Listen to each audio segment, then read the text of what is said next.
Don't wear me out here.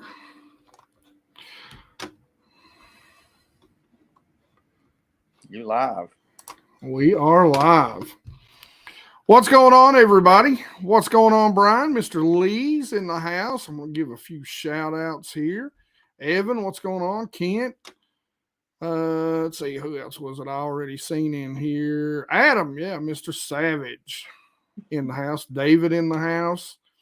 We appreciate you guys coming out tonight. I know I have not done a live in a while, so forgive me. I've been busy / lazy, so I'll admit to it. You know, you guys know me. I can be lazy. I didn't get in this shape by not being a little lazy at times. So yeah, it just it's how it happens. What's going on, Neil, Scott? Hey guys, I want to introduce you to a gentleman who is you guys met Mr. John Sokup, who was a 2-time NPFL winner. Well, this gentleman is the only other 2-time NPLF winner and champion, and he won on a lake that was pretty close, a lake that I've fished more than a few times, with one heck of an impressive weigh-in bag. I mean, blew my mind when he come in with the weight he come in with. Now, well, let me let him introduce himself first. Mr. Taylor Watkins. Go ahead and tell us about yourself, brother. Tell us where you're from, just whatever you want to tell us. Yeah, just NPFL, in North Alabama, or shoot life till I was about 25 years old, and then moved to Knoxville, Tennessee, pursuing a job opportunity. Came up here, and wife moved up here, and we've ever since. We've been here about 6 years now, and dude, we love it, man. Knoxville, the area, it's awesome. Lakes, and contribute moving to the ability, the angling abilities. Like growing up in Alabama, a bunch of different lakes to go to. I could go to Smith Lake, I could go to Gunnersville, fish the Coosa River, learned how to do all that stuff, catch spotted bass and deep clear lakes, grass lakes, and then I moved to the Knoxville area, and now I get to go to Chickamauga, Watts Bar, Cherokee, Douglas, Norris, and man, it's really rounded me out, and become more of a versatile angler. I guess the only thing I got now to conquer is going up north and catching those northern smallmouth, and we're gonna get to do that here in a couple of weeks, I hope. So where is your what is the next stop? Is it 2 or 3 stops left on the NPFL trail? We got 2 left. The next one is the end of August, 1st of September, and we go to Sandusky Bay in Ohio. That I don't fish my way out of that. We're gonna have to figure out. Then we get to go to the casino, and I did for that one. It's in the fall. It's in mid-November. There's never been a real big national tournament in Florida in the fall, and it's interesting. I'm excited to see how it goes, and just I think it's going to be a different dynamic to the fishing world. Yeah, that's pretty wild that you're going to Kissimmee in the fall. I've never seen a big tournament down there that time of year. I mean, I'm sure they have a lot of big local tournaments, but nothing on a national level like that. So that's going to be a pretty interesting setup. And you say that was in November, right? Yeah. So that may set up like really good pre-spawn sort of bites going on down there. That's exactly what I was thinking.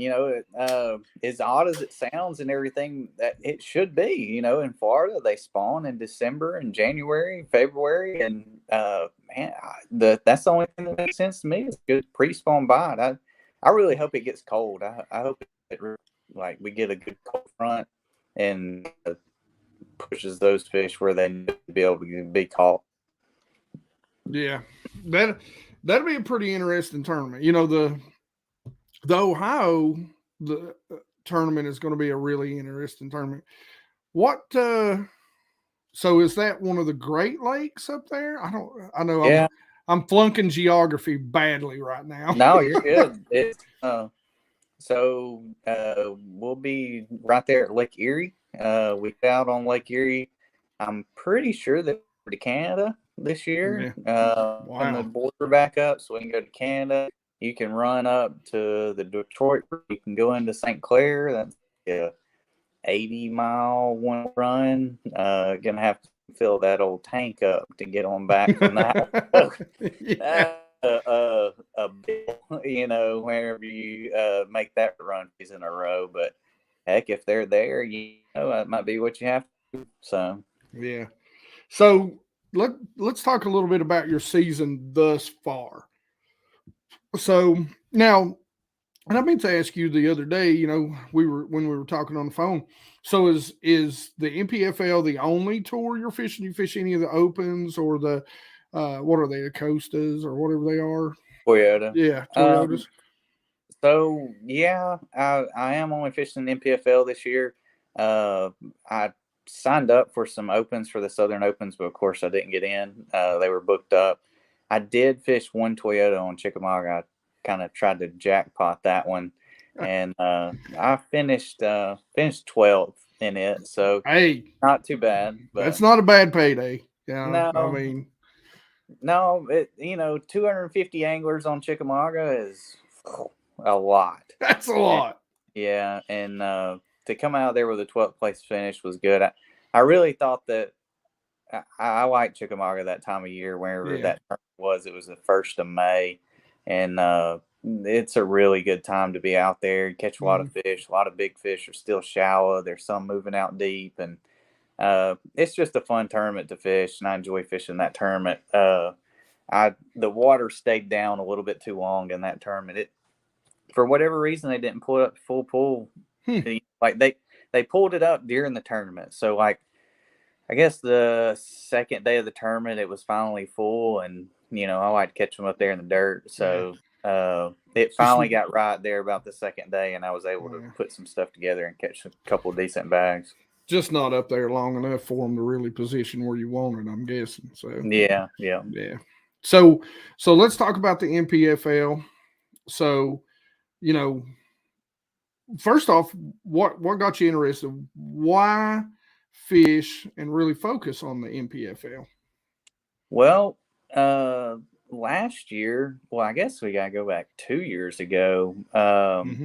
Whenever all this stuff came about, and I heard about the NPFL, I sent in a application and a resume and talked to Brad and Paul and the guys over there, Al at the NPFL, and they kind of told me what they were all about and what they were wanting to do. And man, to be honest with you, I had a hard time trying to get sponsors and stuff like that. And I mean, we can go on and on and on about all that sponsor deal. But I had an opportunity, and I couldn't decide if I was going to do it. And then I had a couple of family members and some friends was like, dude, you got to go. Like, you got to do it. This is this is a heck of an opportunity. You might not ever get the opportunity again. And so shoot, I went for it and had a stellar year. I mean, everything went right. Starting off the first tournament, I just want to cut checks. You got to cut checks, because if I cut checks, I'll be able to fish again next year. Yeah. We got down to that last event, and we went out to Grand, and I was in a good position. I think I was like 6th or 7th, something like that in AOY points. I knew that I was going to make the championship. We were going to have a championship, and man, I just went out there and fished my butt off and ended up coming home with a win on that one. Capped off, it was the cherry on top of a perfect year, and that's how to end the season right there. Yeah. So, and then to move on into this year, we kicked it off out there at Cumberland, and shoot, we took home the wind on that one. So wow, was that the first tournament of the year? I was thinking there was one before that. That's crazy. So technically, you won back-to-back tournaments.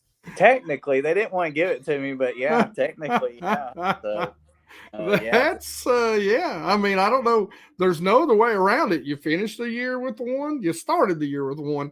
I mean, that's back-to-back in my book. Yeah, man, it was a couple of months. Everything NPFL has been good to me. It's given me an opportunity platform to share and do what I love to do. Well, you know, I'm already claiming you as my partner. I'm going to give a big shout out to the American Bass Club. They're doing a $100,000 tournament on Cumberland. So I've got my partner. He's right here. You know, I'll call Dan and see if hopefully we can get the exemption where you're a pro. So. Dude, I bet it won't be nothing like where we were there. No. Goodness gracious. That place rose 15 feet and there was water flowing in, and it was a fun tournament for me. I went in that tournament just hoping I could get a bite, and then I got a bite, another bite, and then before I had a couple, 5-pounder and 2 4-pounders, and I'm like, oh my gosh, man, this is crazy. That's funny because I had seen a couple of like shots of where you were. We're not going to tell everybody where he's at. We're not giving his GPS out. But and I was like, man, I know that spot. I was like, huh, he's fishing the other side of it though. I've not ever fished that other side. I'm like, I got to put that in the memory bank. They were loving that fresh water in, and it was warm water. God, that was one of those unbelievable days that just you dream of. At night, you put your head on the dream of right there. Yeah. So now, where was the second stop of the NPLF at this year? Lake Hartwell, and that's right. Yeah. It didn't. I struggled, man. I had never the true herring like that, and everybody the point. Fish the points, throw a jerk bait, or throw a, like fluke and throw a topwater and all this stuff. And I fished a gazillion points, man. They would blow up on my stuff and blow it up out of the water, and there'd be 5-pounders chasing it all the way to the boat, and not a single one of them would get it. And I was like, me and that place didn't mesh for whatever reason. I learned a lot. I took a lot from it. And that's all you can ask for. You have a tournament like that. I think I finished like 60 something out of 120 something. I finished middle of the pack, but for me, I don't like that. That was not. No. That's I've fished that lake one time, and that was a pretty tough. That lake's tough. You hear a lot of good things about it, but that lake can whoop up on you if you ain't careful. Yeah, I learned a lot about it. So to get another crack at it, I'd like to go back and just try again. So you sound like me. It's those lakes that kind of do you dirty. That's the ones that it's like I can go somewhere and just slay them, and I'm like, okay, that's cool. Got it. And then I go somewhere and it just kicks my teeth in, and I'm like, I'm going back to that place until I figure this out. Yeah, I'm like It's like a challenge, It's like it's just laid the gauntlet down, and I'm like, okay, you are not beating me today. Yeah, that's me to a T, man. I can go out and catch them wherever I catch them. I'm like, yep, I'm good. I can go home. But it's those days that I'm not catching them. I stay out there for dang 14 hours, 18 hours, Yeah. My wife calls and goes, are you catching them? I'm like, no. And she goes, are you coming home? No, absolutely not. I can't figure them out right now, and I'm not leaving till I do. Yeah, that's right. It's it happens. So after Hartwell, then you went to Watts Bar. Yeah. Home Lake. Yeah, Home Lake. And now, had you fished Watts Bar a whole lot? Yeah, I know you fished. Oh, yeah. So I didn't know how much experience you had on Watts Bar. You know, out of all the lakes on the Tennessee River that you named off, I've spent a lot of time on every single one of them, but that one. I fished it one time in my life. And I caught some really nice drum on it. Let me tell you, just for days and days, I was racking anywhere I'd go. I mean, if they have a drum pattern, I mean, I'll go down there and win it. I mean, you know, 100 pounds, I guarantee I'm pulling them in.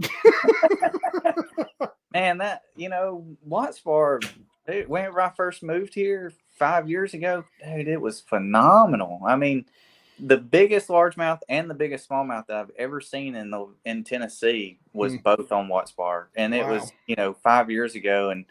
And like, I kid you not, I had one over 10 hooked up on Watts Bar whenever I first moved here. And then that next summer, I had a largemouth on a deep plug come up beside the boat. And there was, I promise you, it was a 6 pound smallmouth trying to get out of its mouth. Wow. And man, I don't know what's happened there. I don't know what's going on, but for us and the BPT, man, it's just tough. I don't know, like, there's a lot of little fish in there. So I'm hoping in the next 4 years or so it's going to be back the way it was. I think it's just going through a cycle, and there's a lot of stripers, a lot of little white bass, and like you said, a bunch of drum. And whenever we were there, things were just weird. And I had a great practice. I thought that I could go catch 18 in about 30 minutes. And man, that bite just died on me. I had a shad spawn going, and it was the tail end of it. And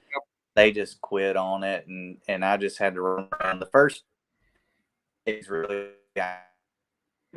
and I think it's something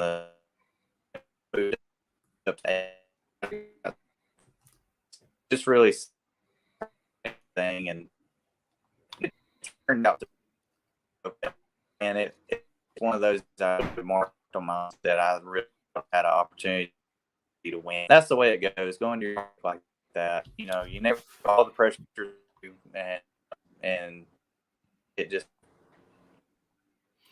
You are breaking up on us a little bit. I don't know what it is.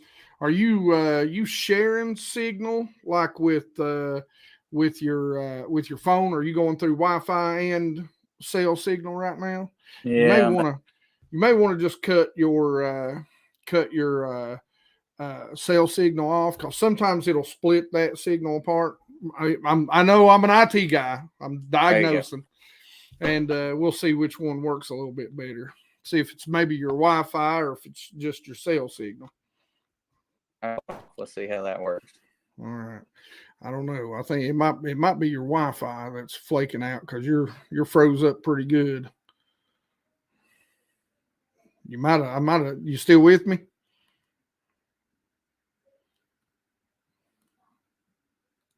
All right. If he's not still with me, y'all, I'll get him back on and we'll get ready to ask some questions. By the way, there, you're back. You might want to flip it over to cell signal this time. I just did. That's what I just did. I think, you're a lot smoother. Sometimes it can be, for whatever reason, it can be one or the other. Oh, yeah, you're a lot smoother. I can already tell. All right. Good deal. All right. Technical difficulties, man. It's hey, it's part of life, right? That's right. It's the part. I tell people all the time, if it wasn't for technical difficulties, I would not have an actual day job right now. That's right. Hey, when you're out there on the water and you break one off, what do? You just stand back up and try again. There you go. Yeah, you're a heck of a lot smoother. All right, guys, get your questions ready. Again, you get to talk to a pro here now. So let's see, was that Watts Bar was the last one, right? We went to Saginaw Bay last week. So I've got a question for you though about Watts Bar, because again, that's a lake that's pretty close to me, a couple hours away. So Watts Bar though, I know, how many years was it? 3 years ago, 4, maybe even 5. Didn't they stock Watts with like F1s or some sort of Florida Northern hybrid? Yeah, the Florida strain, they were trying to do the same thing that they've done at Chickamauga. Yeah. And I don't know. I mean, they put millions in there, but I don't know. The grass, everybody talked about the grass whenever we were there and how new the grass was and everything. Man, whenever I came 5, 6 years ago, there was more grass there then than there has been in the past 4 years, 3 years. I mean, Well, there was so much there. We were throwing frog for, yeah. going up into November.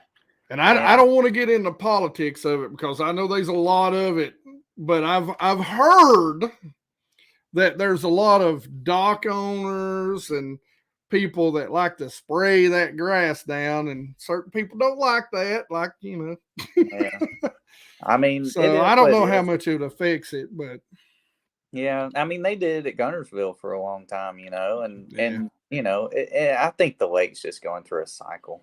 yeah, I think it's just there's a lot of little fish in there. There's a lot mm-hmm. of 12 to 14 and a quarter, 14 and a half inch fish in there, and in 3 years from now, 4 years from now, those pound and a half fish are going to be 3.5 pounds, and it'll be back. It'll be where it used to be. And to be honest with you, I'm not mad that we didn't really catch them because now everybody's not going to be coming to Watts Bar. They'll still be going to Chickamauga. They'll leave me alone. Yeah, I get that totally. That's one of the things that I find. I got a buddy, and I know there's big fish on that lake, but wasn't it like he? Gosh, I can't remember his name. He'll kill me if he's watching this. But he used to do a YouTube channel called Bass Bullies, and he wins a lot of the local tournaments up there. I know, he fishes the Morristown Marine Team Trail, and I've fished that a couple of years, and he's won. I think last year he placed second in that tournament. Him and his partner. He's won a couple. I think they won years ago. Yeah. So he's pretty good. So and he's bringing in 20-pound sacks almost every time he's in those big tournaments. So they're there. They're definitely there. And I'm like you. I really think because of the numbers, because you also seen the numbers, wasn't it? 2 weeks later that the MLF was there, and they are a numbers game basically, and you seen some really good numbers out of them, and some good big fish too out of them. So maybe those Florida strain are starting to pay off up there. Yeah, I think so. I think back. So now I know you've got something quite big happened to you today or this week. Was it this week or last week? I can't remember. I work these swing shifts, man. It all just becomes, weeks and days just run together. So tell us a little bit about, number one, what inspired you to do this? So what said, I'm gonna do this. So what kind of set you down that path and just made you decide you were going to do it? So, NPFL, I'll just start there. Man, to be honest with you, that's what opened up all the doors. I mean, I went out and did well and caught some fish and won 2 tournaments back to back and put a little bit of cash in my pocket. And, I've been the kind of guy that, if I put a little bit of cash in my pocket, I want to put it back somewhere that I think I can, grow something. And I mean, it's not going to make any money in the bank. You can put it in the bank and it's going to draw 0.5% or something like that. You're not going to make any money with money sitting in the bank. No. And I've got a friend of mine in Alabama, and he's an older gentleman. He's in his 70s, and he just, he's done well in his life. And he told me, he's like, Taylor, you need to invest. You need to find something to invest in, and, find something that you enjoy, and try and, make money for you. Oh, yeah. And, so we talked back and forth, and we threw around some ideas about starting a company and doing something and building something, and trying to build into the fishing industry, and I had talked to a couple of different people here and there that had a lot more knowledge about the industry and stuff than I did. And this opportunity kind of fell in my lap, and after talking to a couple of people, I guess the word kind of got around a little bit. Mm-hmm. I got a phone call one day and said, "Hey, I might have an opportunity for you. Would you be interested?" And we talked and talked back and forth and came up with a plan, and I prayed about it a lot and talked to my wife about it a lot, and we decided to go for it. So yeah, we purchased Omega Custom Tackle. Nice. Yeah. We'll go ahead and share that screenshot. Check that out, guys. So you decided to purchase a tackle company. That, number one, I mean, that's got to be a little scary. I mean, I mean, yeah. Even as anglers, buying a company's got to be a little scary, which, I mean, I know you did your due diligence and all that stuff. I mean, I know, we've talked enough to where I know you ain't going to do anything, crazy, jump out there. But, it's pretty cool. Hey, I know that guy right there. Hey, who's that? Yeah. Got a little more beard at him right there, though, I believe. Yeah, it was cold then. A little colder. Yeah, you got to protect that. Got to protect the money maker right there. That's right. So tell us a little bit, for those that ain't heard about Omega, tell us a little bit about what sort of stuff that, and I've already kind of thumbed through some stuff. Yeah. So tell us a little bit about them, about the company, about, the sort of stuff that they make. And then tell us, I know it's early, but, kind of where you see it happening. Yeah. Right there.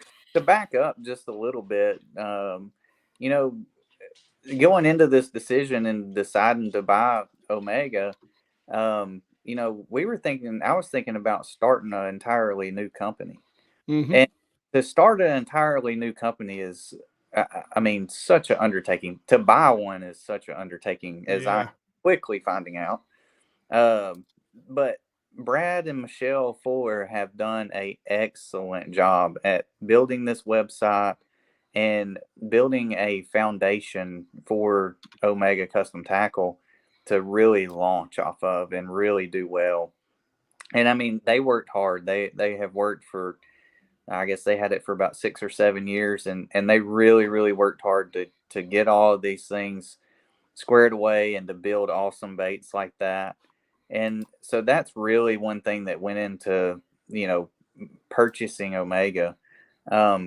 Omega's been around for a long time. I can remember buying swim jigs and stuff back, whenever I was young, whenever I was 16, 17, 18 years old, throwing an Omega swim jig. And it was made popular back, the football jig was made popular. And, they really did well for a while. And I think it just kind of got in some wrong hands maybe and kind of fell a little bit. And Brad and Michelle really built it back up. And, I mean, they've got great quality stuff, great quality jigs, an awesome spinner bait, a great buzz bait. The Rapture vibrating jig is, that thing is awesome. And that buzz bait right there, I've got one of those, and that thing it's a double bladed. That's what I was going to say. Is that a double or like triple blade? What What is that? That is a wild looking blade right there. Yep. That's a special little blade right there. And I had a couple people call me about that today, actually, and hunting those things down. Like, when are you going to get more back in stock? So it's definitely a good buzz bait. Yeah, I'll be hitting you up for some of those myself. I've already been like, I got to get some of those. Everybody knows I love a buzz bait. Yeah, and so I mean, the foundation is laid. As far as the product, the website. I mean, great tungsten, non-chip tungsten, and dude, it's built the platform for me to be able to build off of. And and I plan to, introduce some new things. Of course, it's not going to be like next week. Like we're not going to any new products next week. Hopefully next year, beginning in the spring, or and I don't know how long it's going to take. Like I've got the business side of this thing to learn before I can start designing new baits. Oh yeah. But yeah, I mean, I plan to grow this thing. I really hope to bring it to the East Tennessee area. They're really big out in Missouri and the Midwest out there in that region. A lot of guys out there throwing Omega stuff in that Missouri, Table Rock, that area right out in there. And I really hope to bring all of these items and stuff in this company to, the eastern side of the United States and really make it a staple in a lot of guys' tackle box. I really encourage you guys to try some of it. Reach out to me, ask me some questions. I'm still learning all the products myself. I mean, I've used some of it, but of course, us fishermen, like we've got all of our things that we absolutely love and are dire with. But I'm a sucker for something new and something different. new. That's right. Yeah. So try it out. I mean, order you a couple of things and give them a shot, and I think you'll be pleasantly surprised at the quality and the craftsmanship of these baits. Yeah, good looking stuff. I like the skirts, especially. You can order the skirts and the finesse skirts and the finesse jigs. Man, good looking stuff. Guys, I just put a link to the website down in the comment section. So you guys make sure you go check him out. Like I said, he's another Alabama, Tennessee transplant. So, I got to root for him, man. He's a good dude. We've had some pretty good conversations. Kind of starting to circle, some of the same cool people too. We'll talk about that a little bit later. We're going to get into talking about some ledge fishing, and we're going to start taking some questions right now. But guys, make sure you get out there. It is OmegaCustomTackle.com. Like I said, I just stuck it in the comment section, so you guys go check it out, and we'll put links to it, to it for everybody that doesn't get to join in and see the video tonight. We are going to do a giveaway tonight, by the way. So we're about 30 minutes in, and we'll talk about that a little bit later. But some good looking stuff. I've already eyeballed some. The good thing about having some good friends, about 2 hours away is I ain't scared to holler at him and be like, "Hey man, that's pretty." You wouldn't have a spare 3 or 10 laying around, would you? Hopefully so. I'm starting to get a little arsenal coming in myself. There you go. There you go. We're going to start some media stuff and start taking some pictures and doing some videos and stuff like that. And, just trying to push the brand a little bit. And that all starts with all you guys, everybody that's watching. I mean, this is a company that supported anglers before I bought it. And this is going to be a company that supports anglers while I've got it. I mean, they were a part of the NPFL. I could go on and on. That Brad and Michelle, the people that own this before I had it, like that, I told them the other night, I said, if it wouldn't have been for you guys and the NPFL, I would have never been able to do it. And then they come back and said, if it wouldn't have been for Omega, we could have never started NPFL.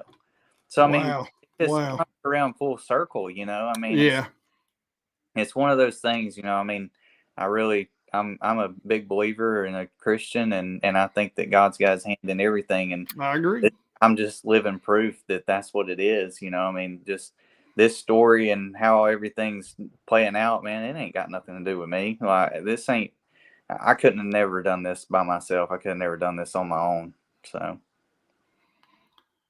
let's see. All right, guys, get your questions ready. And forgive me, I just seen. Oh, and we skipped over Saginaw. Yeah. So tell us. Let's jump backwards a little bit and fill in Saginaw while I find this question. Saginaw was awesome, man. Dude, if you ever get a chance to go to Saginaw Bay and fish, the largemouth fishing is just absolutely unbelievable. I mean, dude, it's like, Chad, what's up, Chad? Yeah, Chad. What's going on, Chad? my Bass Boat Electronics family, man, that crew over there, those guys are freaking awesome. I mean, I tear it up and they fix it. I'm good at that. So I'm yeah, going to remember that. I'm going to remember yeah, that. So Chad, yeah, just know he made me do it. yeah. That's right. Say, man, would I do this? Nah, Taylor would do it. Let's do it. Back That's right. That's to can right. fix it. So Yeah. but yeah, so Saginaw was awesome, man. Dude, the fishing was unbelievable. I bet you I caught 50 to 60, 70 fish every single day. That's And crazy. the hard part was just catching a 3.5 pounder. Mm. And they just got 4 pounders. I caught a 5 pounder during practice. And dude, it was unbelievable. Just those fish they were hungry and dumb. And I like those kinds. That's how I like my women too. Before I met my wife, hungry and dumb. That's.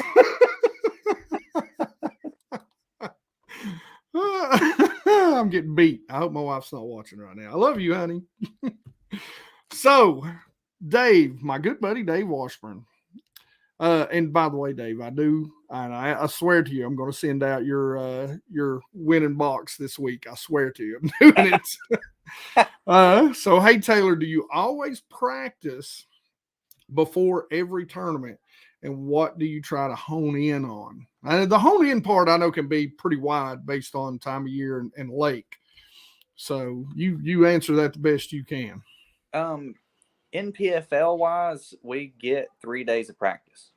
So that, of course, I'm always going to practice for that. As far as like something local, man, before I started NPFL, I worked 5 days a week, 6 days a week. I didn't get to practice that much. I would go on Saturday and practice for a tournament that was going to be the next weekend. And it's hard to hone in on something whenever you're doing that. The biggest thing to go in and practice before a tournament or a weekend before a tournament is try and kind of figure out where the fish are and then figure out where they're going. So do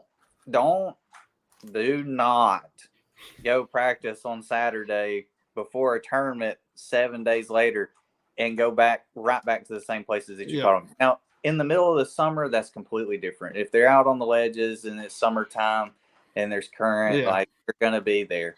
But springtime, those fish are moving.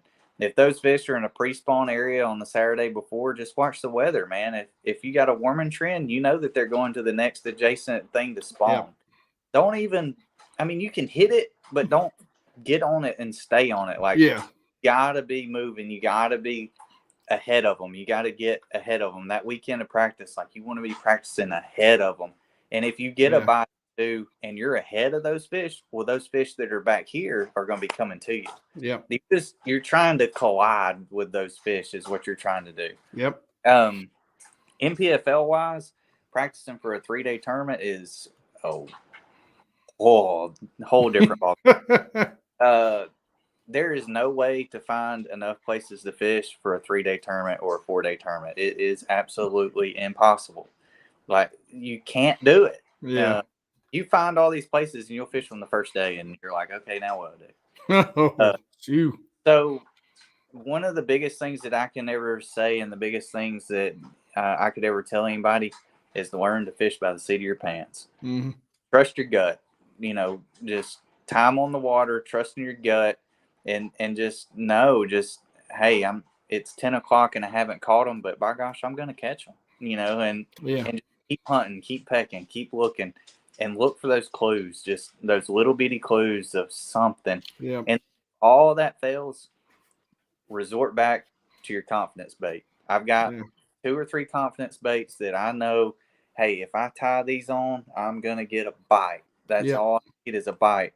And if it's 1 o'clock or something and I hadn't gotten a bite, my gosh, I'm tying those confidence baits on and that's what I'm going to do, and you got to have that. It's harder to do that in a 1-day tournament. In a 1-day derby, you just got to go catch them.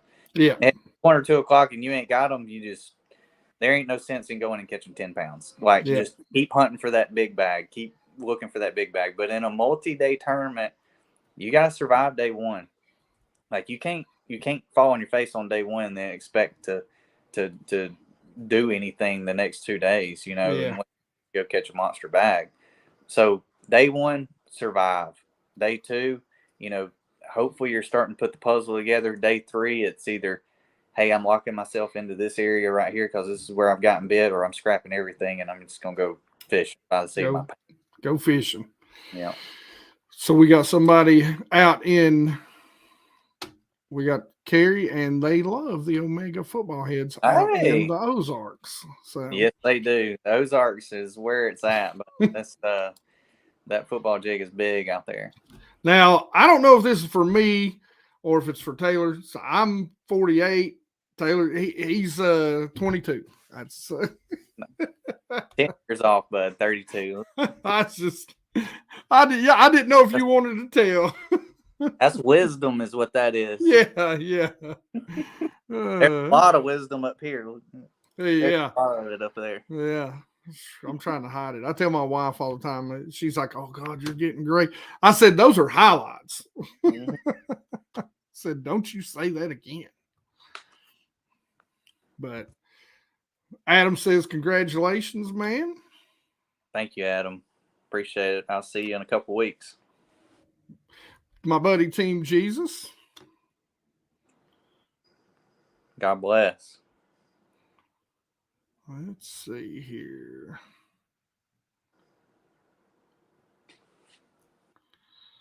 All right, guys. So, let's see. Yeah, time and water and confidence. And, you said something there too, about, paying attention to those tips. Make sure, pay attention to your electronics, pay attention to Mother Nature, pay attention to what's going on around you. Always be paying attention to all those signs, because they can lead you a lot of times. Don't get stuck into that rut of, I'm doing this. This is what I'm doing. I know I can catch them doing this. Pay attention. You never know when you're going to run up on a bunch busting over here to the left of you. Throw something out there and whack 5 and 5 casts. So I'll give you a nugget right here. At Grand Lake, nobody knows this at all. Grand Lake, whenever I won, one of the key fish that I caught on Grand Lake to win that tournament, everybody knows I was skipping the jig under docks. I was going in between 2 docks, and I just kind of flipped my jig out, just kind of swimming it back, and I had like a 2.5, 3 pounder chase my jig up and swipe at it. Filled the jig up, sat down, I picked up a jerkbait, fired a jerkbait out there, caught a 3 pounder. Nobody knows that. Everybody thinks, oh, he caught all his fish on a jig. Paying attention and watching. Yep. Seeing that fish. And I ended up catching like 3 or 4 fish right there in that one little spot with that. And nobody, you don't see that all the time. You don't see those kinds of things. But it's those little, small, minute little things that, just that one fish. That one fish may have won me that tournament, and it was just, I had the jerkbait laying there on the deck just in case. And sure enough, it got me a bite. And then I picked up my jig and went right back to work, but you got to be paying attention. If it's sunny and you get a little rainstorm or whatever, and you're catching them flipping down the bank, pick up a buzz bait or a spinner bait, like you got to fish the conditions and just pay attention. Yep. So give a big shout out to my guy, Brian Carter, with the Basscast Radio that I co-host. So guys, make sure you go check it out. And he is right. The NPFL has been a blessing to the working man, no doubt. Love their scheduling. Love it. And then we got Ben, who I spoke to today. Ben, good to hear from you again. What's your favorite all-season bait? Oh, this is easy. It's jig, man. There you go. Hey, I knew that's what he was going to say, because number one, he said he was from Alabama, so he's from Alabama, and now he moves up here, and so I knew it was going to be a jig, because you're on the Tennessee River, it's all about flipping, Yeah, but a jig is so versatile. Like it is. Whenever you say jig, you could say swim jig. I mean, you can do a shad pattern with a swim jig. You can tie on a bluegill pattern with a swim jig. Yep. You flip it. You can drag it. You got a football jig. You can throw it out deep. I mean, wherever you say jig, there's a lot of different types of jigs and different colors. Yeah. It mimics so many different things depending on how you work it. And I mean, you can tie on a green pumpkin jig and put a green pumpkin trailer on it, and it can be a crawfish or a brim, Yep. And so it's just so versatile. And it doesn't matter if it's water's 42 degrees or 90 degrees, they'll buy. And that's you're spot on. There's always two baits that's on the deck of my boat. Winter, now, like you said, it may change the type, but there's always two. Yeah. One's a jig of some sort, and the other is a swim bait for me. Those baits I can fish anywhere in the water column, and in almost any way imaginable. Yeah. So it's, those are just those baits are just so diverse and natural looking too, that they're, for me, that's when I'm out looking, I want something that I can throw 5 foot deep or 50 foot deep. Something that I can flip into, some heavy cover or something I can swim over top of, and so you put those two baits on the deck of your boat. And a lot of people even get hung up. I talk about kind of the traditional, skipping, flipping style, the archy head style bait. Man, that bait right there, that you tie that one jig on a good head of that sort of head, and you can swim it, you can cast it, you can skip it, you can flip it. It's not going to come through grass as good as a pointed head swim jig, but you can do about anything you want with that one jig. That's that jig will get you through at least figuring stuff out. Yep, you need to get your Omega Pro jig. Yeah, I seen it. I didn't. I told you. He's gonna hate me, y'all. Y'all know. Let's see. Midsummer pattern. Let's see. Jesse, I'm sorry. I went one to you. I'll come right back to you. So what's a good midsummer pattern to try? Oh, and man. I know that can change by lake. So yeah, I'm different. So midsummer right now, like some people might not agree with me, but I like to go look for bluegill beds. I like to go look for bluegill. Everybody's out deep. Everybody's out trying to fish offshore. Everybody's doing their thing out there. Those fish are getting pressured. I'm gonna be different. And this is just right whenever I get to the lake, and I'm gonna go look for those bluegill eaters. I'm gonna go look in the backs of the creeks.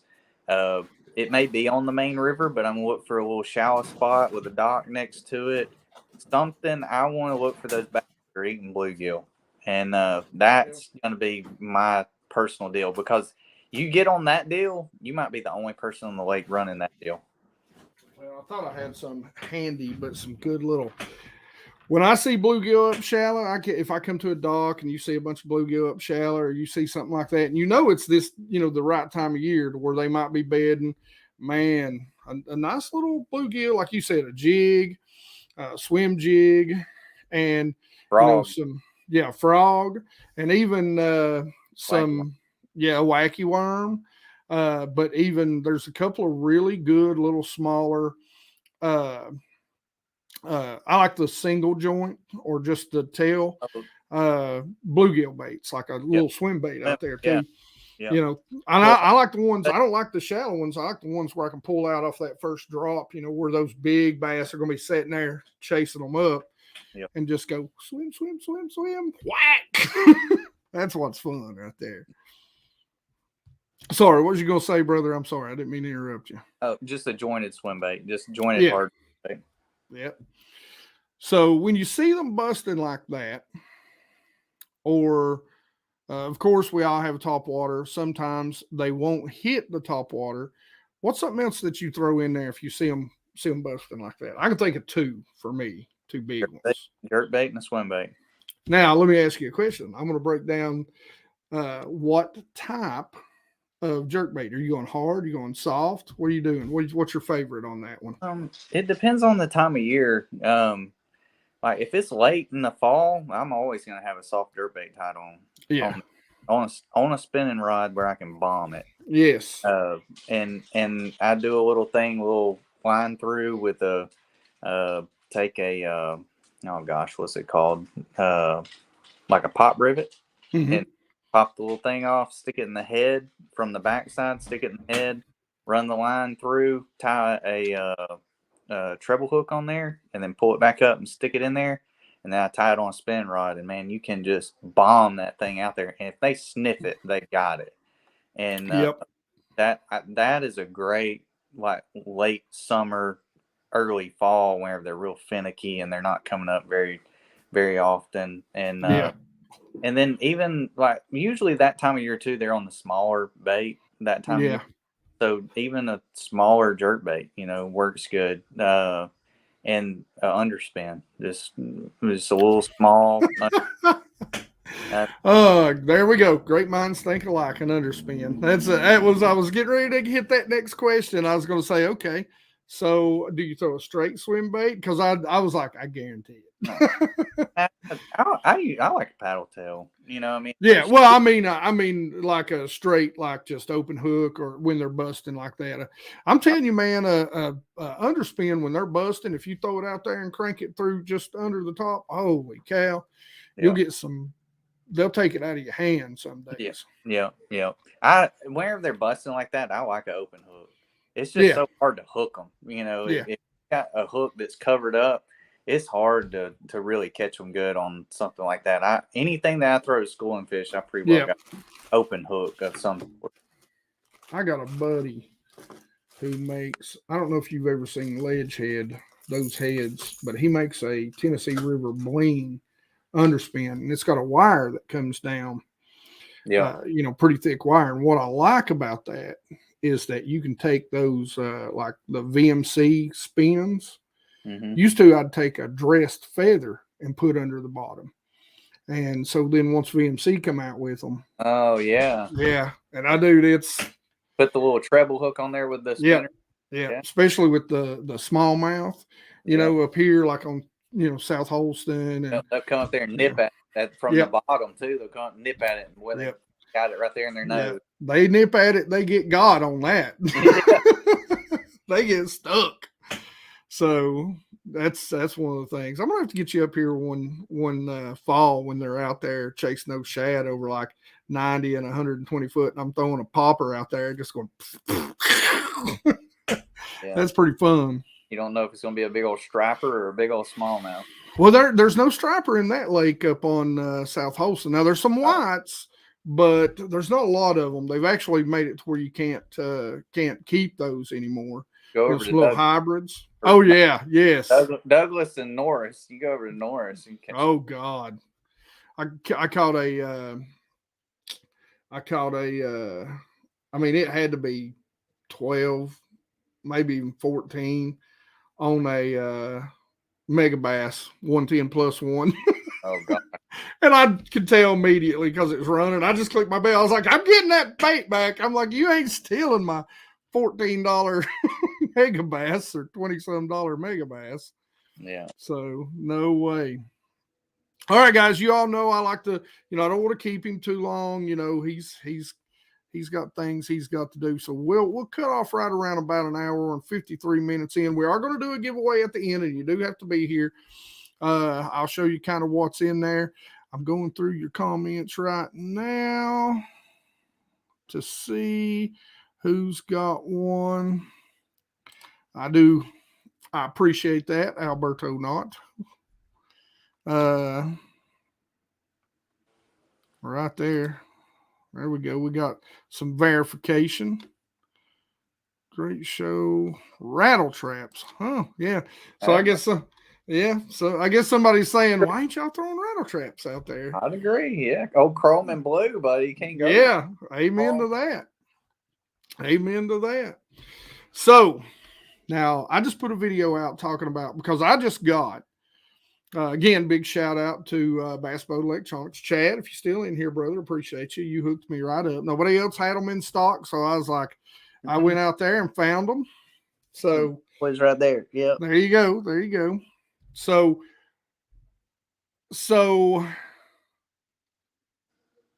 I know it's already changed the way that I'm fishing, the way I'm approaching, even from shallow. I've got the LV34, so the Plus, the Garmin. I don't know what you're running right now. Oh yeah, that's one. But I can tell you that I literally now I'm a computer geek, so I'm pretty versed on technology and that sort of stuff. You know, that's what my day job, for all you guys that might not know. I generally tend to be pretty good at tweaking. And I'm a dumb old redneck, and I figured that. Don't let him lie to you now, people. Come on. But buddy. But hey, Cody, that's Cody right there. Yeah. Speaking of which, there you go. We was just talking about you, and it was all bad, Cody. It's all bad. Let's just say that right now. Talking about you taking everybody's money. Yeah, see, bad. You took mine. I want it back. But you know, so how has it changed? Number one, practice, because I know I went out. I was showing this. I put a video up today promoting that video, kind of on Instagram and everything. Dude, when I went down the bank and turned it over to the side, and I'm throwing a buzz bait, and I seen the daggum buzz bait coming up over top of the water, and fish coming up. Now they didn't come up. They didn't come up on it, but immediately I knew there were fish in the area, and I could see a buzz bait. I was like, "What? No, that ain't what that is."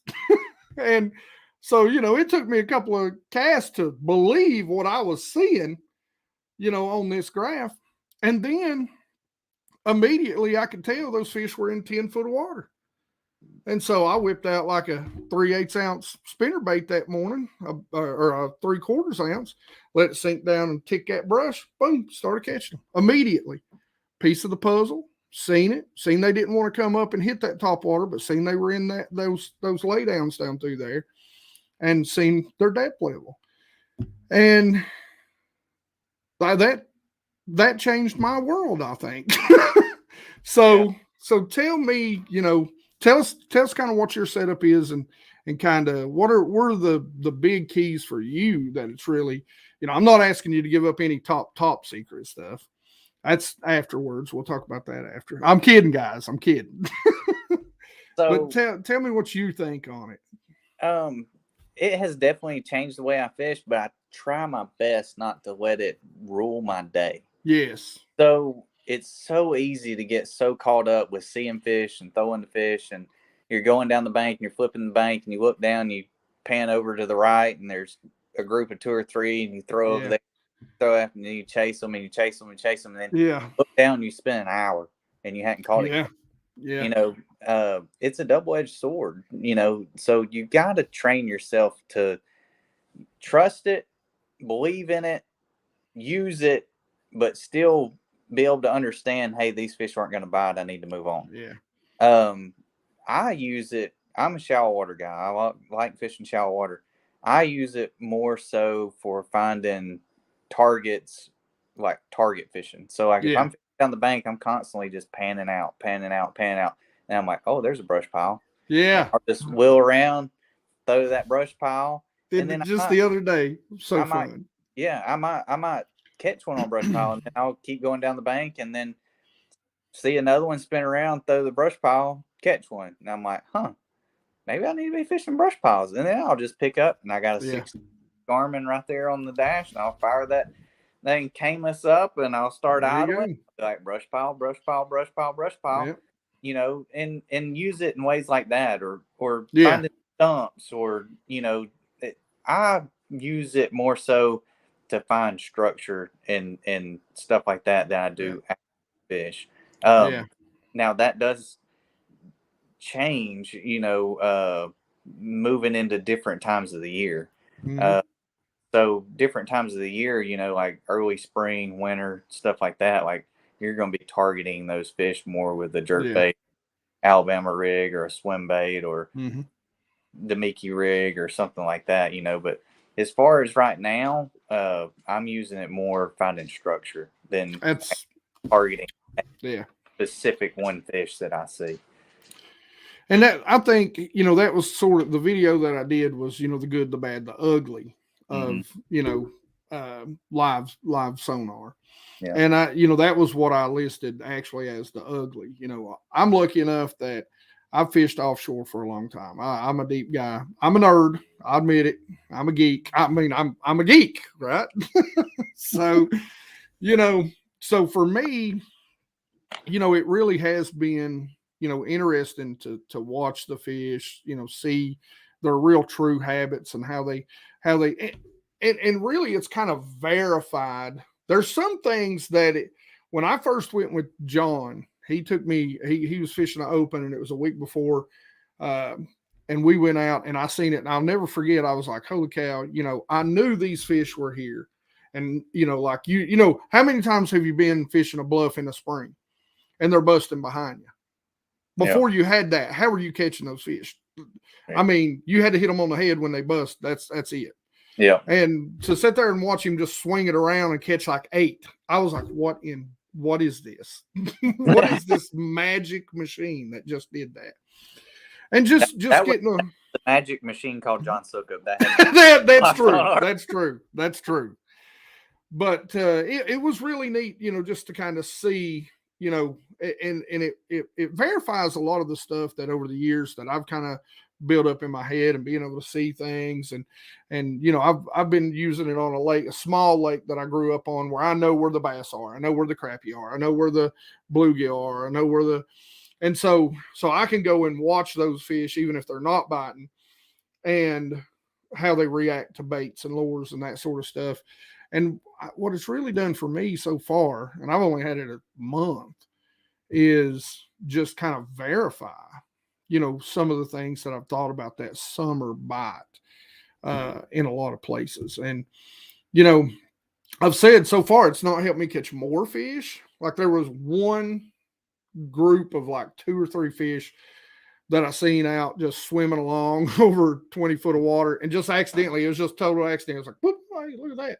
And just picked up a jerk bait and went, tuk, tuk, tuk. One of them just nailed it. You know, he was a little guy, but I was like, oh, that was pretty cool. But it's helped me catch the fish that I would normally pull up on those ledges and fan cast and change position and fan cast. It's helped me catch those fish faster. Well, one of the big things, especially ledge fishing, is you can pull up, put that thing down, and you can look at them and say, okay, well, they're tucked down to the bottom. I need to drag something. There you go. Or they're suspended 5 feet up, and they're not really in a feeding mood. Let me throw a hair jig or a spoon or, you know, rip something up in that middle of that water column, you know. And before you would have to graph it and then turn around, you might spook the school or, you know, whereas now you can just kind of pan around and be like, well, I need to fish something up off the bottom a little bit. You fish it 15, 20 minutes, they won't bite. Well, let me come back an hour later. You turn around an hour later and you throw them down. You're like, oh, they're sucked down to the bottom. You fire a crankbait down there and start grinding it down the bottom and it's lights out, you know? Yeah. And I think that's the big deal for me. And that, like I said, that was the ugly about getting caught up chasing these fish that aren't going to bite. And sometimes, especially early on, when you're first learning, chasing what may not even be bass if you're not careful. And, you know, so for me, I think that's a good thing about having a lot of ledge experience is that I'm good about pulling up, because even if you see them on a graph after you graph over them, you know, it's like I always say, look, I'd rather know that they're there than go down a bank guessing that they're there, you know. And so you get hooked, you know. And so for me, that was something that I've always been like, okay, look, they're not biting or they're spread out or they're set up different, so let's just leave them alone. So but now my buddy, he's chasing one bass for an hour, and I'm like, Jeremy, man, I love you, but let's leave this fish alone. Go see what we can find. They're not biting, bro. You threw 32 lures at him. Let's go. So several of my buddies and stuff that fish MLF and Bassmasters and stuff, they've gotten to where, like, you talk to them about practice and stuff, how'd it go, blah, blah, blah, and talk about live sonar, and they're like, either I'm looking at them or I'm looking at them. I'm not fishing for them if I can't see them. Yeah. And they literally will not. They will not fish for them unless they can see them with their eyes or they can see them on that screen. Yeah. They're going to fish for them anymore. Now, I'll tell you, I don't know. And I just discovered this literally 2 days ago by accident. Like, luckily, because I do the YouTube channel, and I think that's going to be a good feature to be able to add. But, the active captain. So you can actually go on there. It's real easy to record off that graph. And holy cow, some of the stuff I have seen, like I've just got a 10-inch screen, so I've just got the 10, which it's a great graph. I mean, it's great. But I come home and stick it up on a 20, 30, 40, that recording, and I'm seeing stuff like I could have swore I was looking, and it's actually in that video. This is actually in that video, but I was watching it yesterday, and I seen a hard spot, and I on the bottom, and these fish were suspended up, and I got to looking, and I noticed that there was some rocks down there, and I'd seen them when I was out on the water, but then I got to really looking, and a couple of those rocks were moving, and I was like, huh. Yeah. And then I seen something the other day, and I swear I don't know what it is. I don't know if it's maybe gizzard or if it's bluegill, but there's this school. They're suspended over a ledge. They're literally just grouped up, like you'd hope to see them on the bottom, but they're just suspended over, like, I think it like that ledge is like 28 feet down, and the creek channel drops off into about 35. And I didn't notice it, but coming off the bottom, while I was working a swim bait through them, I see all these tiny little fish coming up off the bottom, and it wasn't schools, so I don't know what they were. I'm still confused as to what they were. I've never seen anything like it before. I've noticed sometimes, and I'm not saying this is what this is or whatever, but I've noticed sometimes if you get in certain places, sometimes it's bubbles coming up off the bottom. You can actually see the air bubbles coming up the water. I did see that, but these fish would come up and they'd turn down, and then every once in a while a bass would actually turn at them and chase them. So there was a lot of them, whatever it was, but it was like they wasn't schooled. It was just like, and I was sitting there and I was going, what is that? So now I'm almost ready to go dive in or sink a camera. I'm like, what is that? Is it alewives? Is it, because I've heard there's alewive in there, and I know alewive, they like cooler water. They like to stay near the bottom.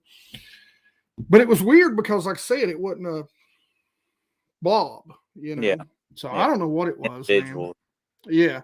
I hadn't seen anything like that. Maybe it was bluegill. Maybe it was, I don't know. So it's interesting. But like I said, I've learned so much in a month from it, and like you said, I think one of the first days I was just out playing with it, it amazes me how shallow you can see with it. Mm-hmm. That's kind of the knock on the first one is, you hear a lot of people 5, 6, 10 feet.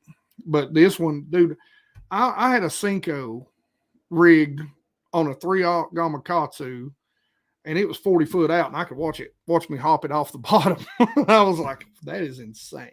Yeah. So it's pretty intense, man. Yep. If y'all are thinking about live scope or thinking about, getting anything like that, go check out Bass Boat Electronics. Check out Jason, guys over there. They've got a website, bassboatelectronics.com. If it's on the website, you better be ready if you click go, because it's coming. Because it's there. You're not ordering it and then waiting 3 months. Like, if it's on the website and it says it's there and you get ready to order it, you'll have it. And you can call those guys. They got a support line if you got any questions. how to set it up, or I've got this graph now, I want to link it, they can help you out with all of that. Any questions you've got, they're super great guys over there. They can. They are. They're really good, down to earth, cool dudes. So yeah, being unidentified fish object. That's what UFO. All right, guys, listen, we are going to, I do appreciate Taylor hanging out with us here. Let's see. I seen one here, just see, somebody saying, we appreciate it. Thanks for sharing the conversation. We appreciate you guys hanging out with us tonight. I know it's a Monday night and everybody kind of likes to get home, eat, and just pass out after they've had a long day of work. But I'm trying not to get hooked. I am going to do a giveaway for you guys. Now, this is one of the boxes. You guys know I used to partner with Mystery Tackle Box. I'm going to show you what's in here. We talked to Mr. Omega here. He might hook us up with a giveaway for one of these shows, one of these nights too. I'm not saying anything, but we got a IMA, since we was talking about some lipless crankbaits. We've got some X Zone. Looks like a good, flipping lure. And it's got Brandon Polinick on there. He looks like he's 12 in that picture. Some people say that I'm twin. Yeah, close. You're close. If you don't have a luxurious beard like me and Tyler, or Tyler, Lord, listen at me. I got a friend named Taylor. Taylor, you can get you can have a beard. So you got the Dibble Digest, you got some cream lures, some lizards, got to have those.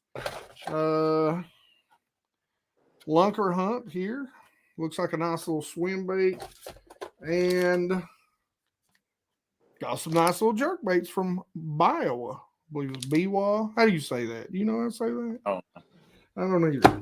But anyway, you guys get me that, and I will get you mailed out. I'll tell you how you can win as soon as I put all this stuff back in the box.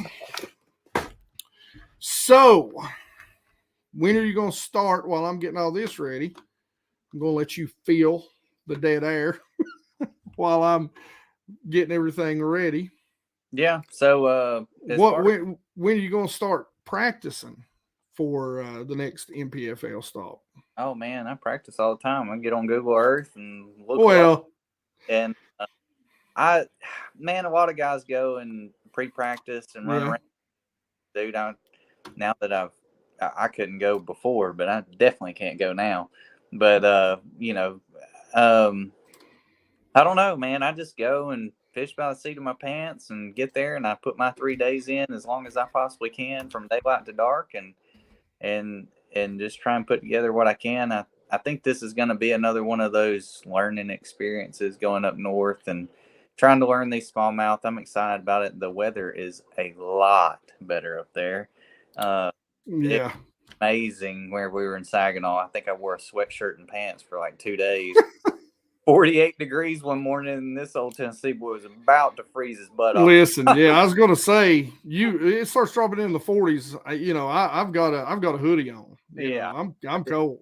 All them boys up there walking around with shorts and short sleeve shirts. Yeah, crazy. No. It is cold. Listen. I'll be straight up. I'm a fat boy. I got extra insulation, but I like it like 80, 90 degrees. That's just who I am. So just. I don't know. I mean, I'm excited for Florida. I think Florida should be a good tournament for me, and that's my my style. So yeah, I'm super excited for that tournament. I'm super excited to see how that tournament plays out. That is going to be an interesting time of year to be down there. Yeah. So it could be good, real great. It could be a dud too. I mean, it could go. That one could go any which way. Yeah, it could be bad too. I mean, it could be tough. I mean, I'm sure it's going to be a grind. I mean, but anywhere that time of year is tough. I mean, it's November. The fish are in transition. It's going to be a tough bite, but I think there's going to be some big fish caught. If y'all don't follow NPFL, go like, follow. The website is tnpfl.com. Y'all go follow them on Instagram and on Facebook. And I mean, dude, they're putting out the stuff. It's all live. We have two days of live cameras in the boat, just like Bassmaster and MLA. Yep. Watch these guys, watch myself out there, breaking it down and telling you what's going on and how we're catching them and what we're catching them on. It's a great way to learn. I mean, there's no better way to learn than standing in the back of somebody's boat while they're catching them, and them telling you exactly what they're doing and how they found them and where and all that stuff. I mean, anytime there's anything live on, I'm watching. I mean, it's a great way to learn and get inside the heads of some of these guys that, catch them all over the country. So, Yeah. y'all check them out. Check out Bass Boat Electronics. Check out Omega. I sure would appreciate it. Just a dude trying to make his way. That's all I am. I'm just trying to, make enough money to be able to go chase my dream for a little bit longer. And Oh yeah. I appreciate everybody's support. And Baitworks, I partner with Baitworks. They're out in Missouri. Baitworks should be carrying Omega soon, I hope. Surely, maybe, hopefully, fingers crossed. And yeah, so check out those guys. Pro Guide batteries. We've sponsored up and hooked up with Pro Guide batteries. They make a great Awesome lithium battery and AGM battery. You can pick those up at Bass Boat Electronics as well. They've got them on the website. Jason carries them there in the store. Hit him up, tell him, hey, I heard about Pro Guide batteries from Taylor, and I'd like to check them out. They got a great price point on them. Great batteries. I've been running them all year, and I have had zero problems. Saginaw Bay, day 3, I started my engine one time I started fishing at 6:30 a.m. and I went in at 5 p.m. So was that 11 hours? And I started my motor one time and it started right up. Wow. Live well, Wow. go the whole 9 yards, trolling motor all day long, wind blowing. I mean, absolutely phenomenal batteries. Nice. All right, guys. I know you guys know the drill. To win the box, hashtag Omega. We'll get some entries in there while we talk a little bit more. We just figured I'd do that. Hopefully I spelled that right because I'm the world's worst speller. I am a hillbilly, so You're all right. You're good. yeah, I'm good. I double checked. I had it in another tab. I was like, yeah, okay, I got it good. I didn't miss nothing there. Put an E where an A was or something crazy. Trust me. What was it? Way back in the day. Probably most of y'all don't remember this. I'm old. But who was it? Vice President spelled potato with an E. And truthfully, it's the only way I can remember he spelled it with an E by accident in front of a classroom. It's the only way I can remember how to spell potato now. So what's on the agenda? Where are you going fishing next? For me, and you're going to be down there. Chad and the guys are going to be down there. I'm going to ICAST, so I'm probably just going to go hit because I've got to get some content made. And there's like I said, that small little lake. I call it Top Secret Lake Pete. Fish like Tennessee River. It's got gizzard shad. It's got, oh my God, I just went threadfin in it. Some small ones, and so there's a lot of laydowns. It's a high mountain lake. It stays a little cooler in the summer. Like I was out there 2 weeks ago, and where it's probably lower mid 80s down there where you're at right now, and probably on most of as far as water temps go, most of Douglas and everything's about the same way. I'd like to be on Douglas right now, but that's a 2-hour drive for me, so it's hard for me to say, well, I got to film videos half a day and I'm only going to get to fish half a day and drive down there. So what I try and do is I get a stretch of 7 days off. So I try to pick 2 of them and just kind of film, like any sort of just what I call fluff content, how-tos and unboxings and that sort of stuff. And then that gives me the rest of my days off through the month to actually just go fishing. Yep. So since on my 7 days off, I cast is going to be going on. Get in there, buddy. You're gonna have to get after it. Yeah, so I'm probably gonna go spend a couple of days just up on that little lake, just playing around and fishing half a day, Saturday and Sunday, fishing half a day and filming half a day. But the good thing about that one is when that lake is good, when they finally get out there and start sinking to the bottom a little bit, you can get out there and light them up on a swim bait and an underspin, and it's super clear water. So, the lake may only be like 30 feet deep, but it'll be like you can see your bait 15 foot down.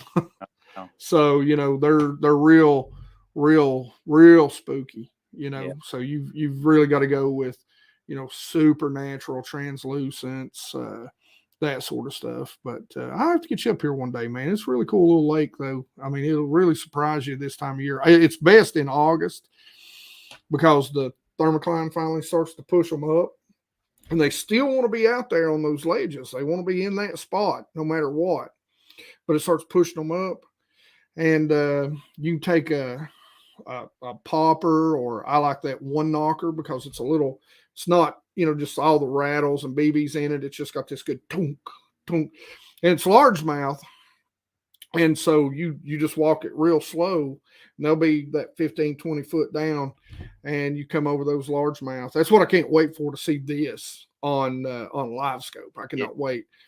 And I mean, you'll catch some of the biggest fish of the year just walking that thing, and then you'll see them bust over here, and that's when we pick up that soft jerk bait. Whew, twitch it up a little bit and let it fall, kill it. So that's where I'm going to be. It's still not right yet, so we'll see how the fishing goes. Like I said, the closest lake to me, the lake I'd like to be on right now, would be Douglas. I'd like to be down there where you're at. It's where I'd like to be. But, probably the best lake between this time of year between me and you is Douglas. But, the deep bite. You can come on down here. I'll put you to work. I don't doubt it. That's where I'll be. But, so if you don't mind, and if you'd rather not say, that's okay. Let everybody know kind of what you do as a day job.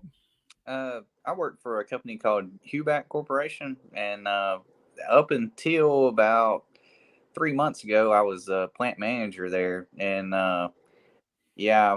being gone for 7-8 weeks out of the year doesn't typically work too well being a plant manager. Yeah. I got demoted / promoted to sales, and so it's so much better. I started NPFL last year, and I had a guy that really stepped up and kind of filled my shoes whenever I was gone. And then in January, I went and talked to him, and I said, look, I need to move positions. I need to change positions. They were like, no, you're doing a great job. Just keep going with it. Keep doing it.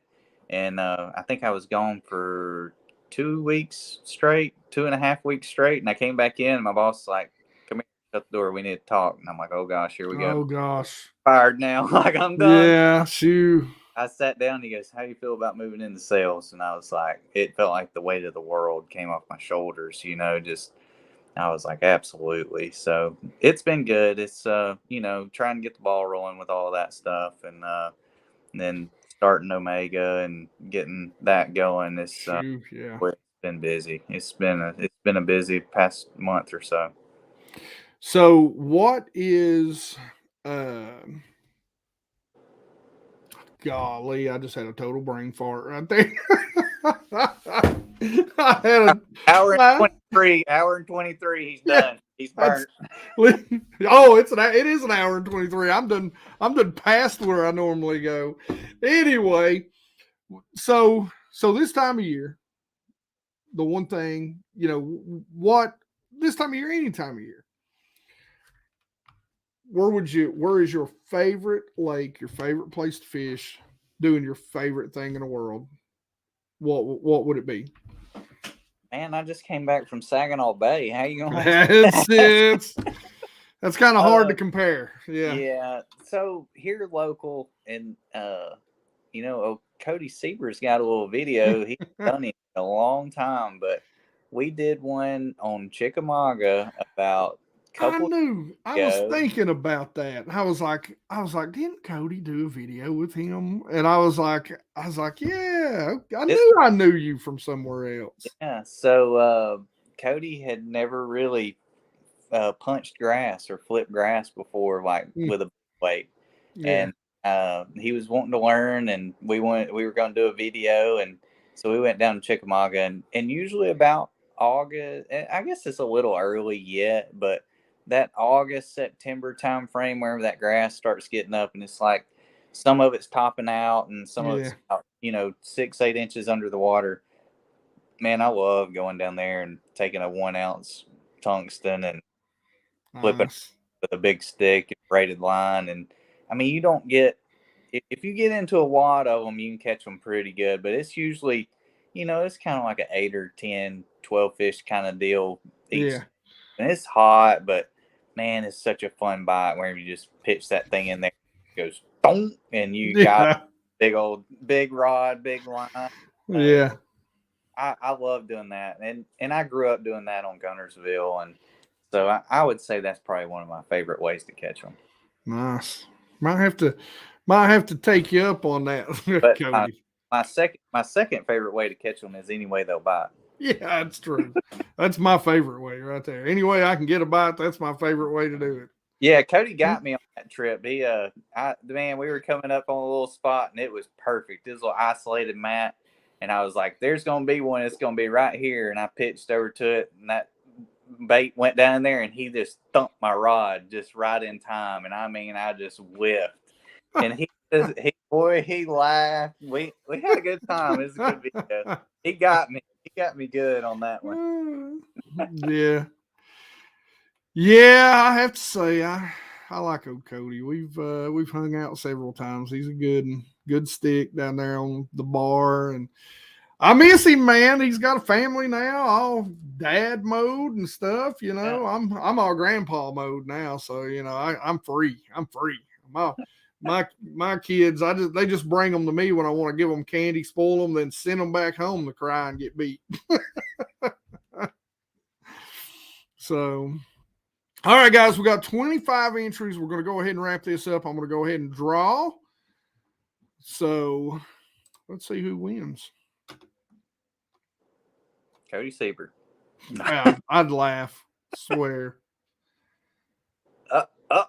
Dave, double win, Dave. Oh, Dave, you didn't send it on purpose because you didn't. Dave, I'm glad I didn't send that. I'm saving shipping.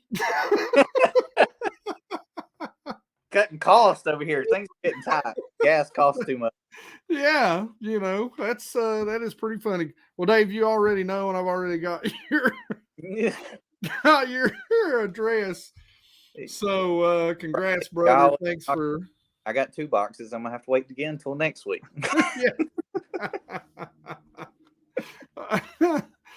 Man, I appreciate you being on. You're close enough to me. You're down in the Knox Vegas area. We'll just say the area. Yeah. And we're gonna have to hang out a little bit and go do some fishing, man. You come up here, I come down there. I mean, there's a lot of good fishing around. We can go do some dumb stuff out on the water sometime, and catch some smallies, catch some largies, and go do some things.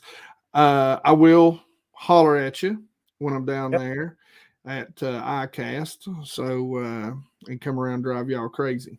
So. Yep, y'all be sure and go follow me, Taylor Watkins, and Instagram, Facebook, all that good stuff. Go follow Omega for me. Like, share up the post, and y'all check some of the stuff out. Help us. Make sure trying to grow. One more time, man, make sure you shout out. And guys, I'll put all of his social media in the description. So when this video posts, anybody that didn't get to, watch it live tonight, You'll have all the links. We'll put Omega in there. We'll make sure we link that. We'll make sure we link Bass Boat Electronics in there for sure. And man, shout out any of your sponsors again for us, just for. It's Bass Boat Electronics, of course, local right here in Tennessee, and online. I mean, anywhere in the country, man, where they can ship it out and get it to you. Baitworks.com. It's WRX. Go check them out, man. It's another tackle warehouse. If you can't find it, you got your places that you go to, but heck, support those guys. They support me. They help me get out there on the water. And Pro Guide batteries. We talked about those batteries earlier, man. I'm telling you, they are phenomenal. Check those guys out. Jake got them. And yeah, Omega. Heck, that's Omega. all I got, man. That's we're living the dream over here. So I know it's early, but I do have one last question for you. And this was the question that I forgot a minute ago. It came back to me.